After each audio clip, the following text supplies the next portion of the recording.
How's it going, everyone? Fuzzy Ghost Models here with the final version, final installment, whatever you want to call it, of the Intruder build.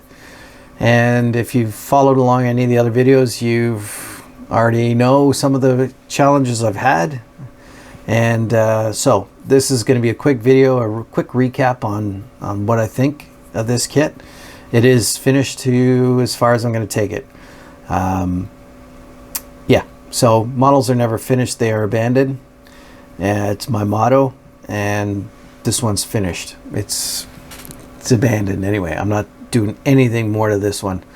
So you can see it still looks like an Intruder. It's a beautiful aircraft. I love the A6. I have this really nice A6 mug, which I picked up at the United States Air Force Museum in Dayton, Ohio back, it's gotta be 20 years ago. Still have this mug, love it.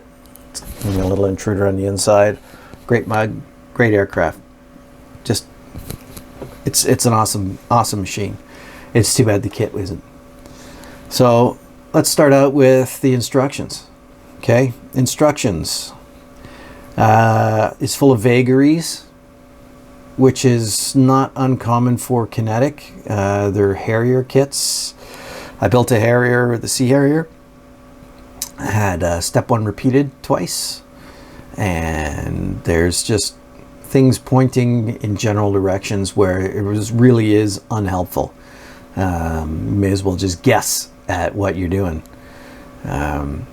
Also, the big thing with the instructions too is the kit comes with Fighter Town decals in it, and it has markings for A6As, A6Es, and A6E tram intruders. But the kit doesn't give you any instruction on what's what. It comes with two different instrument panels in it. You have no idea which one's an A, which one's an E. The instructions say they're all E's. They're not. The markings on have A's included in it, but they don't say A, they say E. It has markings for an A6E tram with the tram turret under the nose, but it doesn't tell you to add the tram turret anywhere. It has some of the parts of the tram turret in the kit, but tells you no instructions on how to build that, which is really dumb. Okay, careless, very careless. I don't know who they're paying to do their instructions, but they need to hire somebody else. After the instructions, we go into the actual kit plastic. So this version has had a different wings. I guess the wings on the very first version of this had some issues with doing the wing fold, and I wanted a wing fold so I could fit it on the shelf properly or eat more easily, because shelf space is at a premium. But so this one, I've done the wing fold on it. Hopefully that'll focus. And yeah, the other thing with the plastic is the fuselage halves are hugely thick. It's almost like ABS pipe. It's so thick, which is okay. That's strength to the machine, which it doesn't really need. But and then the panel lines. The panel lines on the fuselage. Kinetic, if you're going to redo something, redo these panel lines in here. These they got panel lines in here that are different from side to side on the fuselage, and some of them that disappear. They got ones on, you can't really see it, underneath the wing fold here on the fuselage that stop and shouldn't stop. They should keep going. Yeah, so anytime you want to do some retooling, please feel free to do the fuselage. Also, the way the canopy is designed, I understand it's a bubble canopy. It's shaped like this, so you can't do it in one piece accurately, which I totally get. But it's so poorly designed. The canopy is like this, and the windscreen is like this. Two separate pieces down the middle on the canopy section, and in the front, it's down the middle and then cocked off to the starboard side of the aircraft where this triangular viewport is. They don't fit. If you glue them together, the the fuselage at this point is too wide, so it makes the canopy too narrow. So thereby you have this huge step which you can't live with. So what I did was I glued the two sides down, and then while the canopy was on it and masked, I filled in the center portion while it was there before it was painted. Huge pain in the ass. Also, this canopy here, this part didn't fit very well. It was kind of terrible, actually. And then inside there's the back canopy brace, I guess, that holds the two sides together. It's got some greeblies on it, and there's absolutely zero locating position on the fuselage and on the inside of the canopy to where this goes. So you sort of have to guess, and there's not a good locating point. It's kind of solid here, but in the back it's like, take your pick, just put it in wherever. You know, the refueling probe. This probe here has zero locating. It just kind of sits on the top there. It's just awful. What else is there? The vents. There's some vents you see here. I had to carve them out because they were so tiny they were almost filled in from the molding. Again, make them separate then. You made this one a separate up here. Make the other one separate, so at least you glue them on and they look normal, right? The wing fold is okay, but you can see how proud that sits. Let me put this down like this. See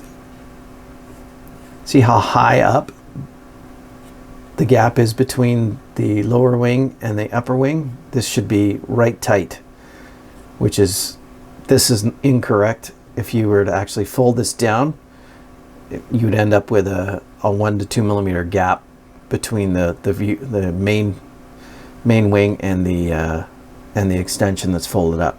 Bad, just bad. The bombs, Mark 82s, weren't too bad. They were kind of weird the way they went together with the retarded section on the back. I coated them in Mr. Surfacer to give them the rough textured look, which they should have as a added drag to the bomb. It came with cluster bombs. I did not want to deal with them because they looked like an absolute nightmare. The mounting points for them were sort of off center and cockeyed to where they should be. So I didn't even want to deal with that at this point. So that's why it's got 3 fuel tanks and only 12 Mark 82s on it. What else was there? Oh yeah, you can't see it, but the wheel wells, I had to fill it in. There was huge notch holes, and I'm talking a hole like a notch that was about, I'm going to say 7 or 8 millimeters long and about 3 millimeters high. Just a rectangular hole inside of each one of the fronts of the wheel wells, which blows my mind. Like, what are you thinking? Anyway, I had to fill those in. There's no other, apart from the little bit of wing that fits into the gear bay, there's no other detail in there at all. It's just totally devoid of anything, which is okay because you got to fill it with a big chunk of plastic to fill in the hole anyway. The landing gear, again, some of the struts didn't have proper locating points in the instructions. Neither did some of the stuff for the wing fold.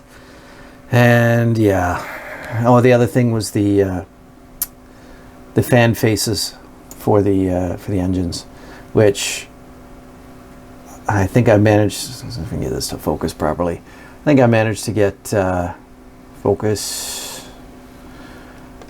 I think I managed to get it out, get it to work, to look all right. It still looks crappy, but they're way too short. They're up around the boarding ladder area, which they should be further back. Yeah, the whole panel line thing is a mystery. Like, you just forget to, like, are you doing this thing by hand or are you doing it by CAD? Like, I can see, okay, forgot to do it by hand, or you're too lazy to do it by the CAD drawing? Really? Are these not done by CAD nowadays? This kit's not that old. It should have had that. I left off the mirrors on the inside here because they're so thick and crappy that it would just look awful. Anyway, some of the good things about the kit. Oh, wait, one more. So because of the width here, the width issues, the cockpit tub is also too narrow for the fuselage. So it left great big gaps on the other side. Now I did try and fit the Edward photo etch set for the cockpit in here, which looks pretty good, but it is for the Hobby Boss kit because this is an A, and Kinetic had commissioned Edward to do an E version, but I have never seen an A version for the Kinetic kit, which this is an A. So anyway, the wing fold, even though it's not correct, still looks pretty good. It still looks like an Intruder. Yeah, look at it on the shelf. That's an A6-A, and I'm happy to have it along with my Tomcat and others that are going to go on the shelf. I wish it wasn't such a pain in the butt. Now, I did not use the decals in the kit. I wanted to do the VA-75, the Sunday Punchers. It's Don Becker's aircraft, very famous A6 pilot, and yeah, so he's got the mission markings here and his name, and I can't remember what his they're both Dons. Eaton, I think. So that's their aircraft, because I don't think I'm going to be building another one. I might try and look for a Hobby Boss one. We'll see, and see what that is. I hear it's got its own issues, and there's still the old Revell monogram one out there with raised panel lines, but it might be interesting to see what that looks like compared to this.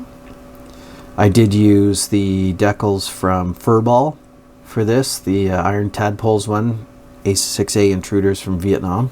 I've never been let down by Furball decals. They're just absolutely beautiful. They just sort of melt into the plastic, and I love them.